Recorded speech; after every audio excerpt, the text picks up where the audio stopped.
Why some pilots hated the Boeing 747. When the Boeing 747 debuted, it was hailed as a queen of the skies, a majestic machine that shrank the world. But for the pilots strapped into the pointy end, the reality was often more beast than beauty. This wasn't a nimble jet, it was a massive, analog brute. Forget the fly-by-wire systems of today.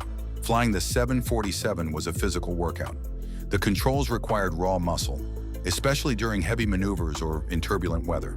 There was no gentle nudging, it was a shove and a heave.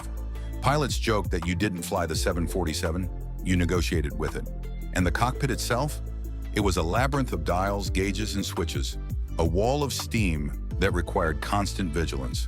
For pilots used to the more responsive feel of smaller aircraft, the 747 could feel less like a sports car and more like driving a flying warehouse. The challenges didn't end once the wheels left the runway. The 747's immense size made it a nightmare to taxi.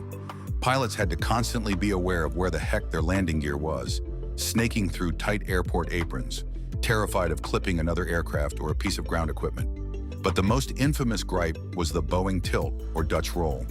Due to its design, the 747 had a tendency to oscillate, a slight swaying motion where the nose would yaw one way and the wings would rock the other. It was unsettling for passengers and required constant, tiny corrections from the pilots, making long-haul flights a mentally exhausting task of keeping the wings level. Furthermore, that iconic hump, while great for aerodynamics, created a steep approach angle on landing. Sitting stories high, pilots felt like they were coming down a ski jump, making visual landings a unique and sometimes intimidating challenge. So, to drive the message home, why did some pilots harbor a secret or not-so-secret hatred for the 747? It boils down to a lack of ease. This was not an intuitive or forgiving aircraft. It demanded physical strength in an era before power-assisted controls became standard.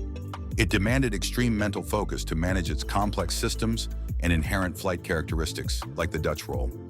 And it demanded superhuman spatial awareness on the ground, where a multi-million-dollar mistake was always just a few feet away. The 747 was a magnificent achievement, but it was a demanding master. It didn't serve the pilot served it. For those who tamed it, there was immense pride. But for others, the sheer relentless effort required to fly the Queen made it a cockpit they were happy to eventually leave behind.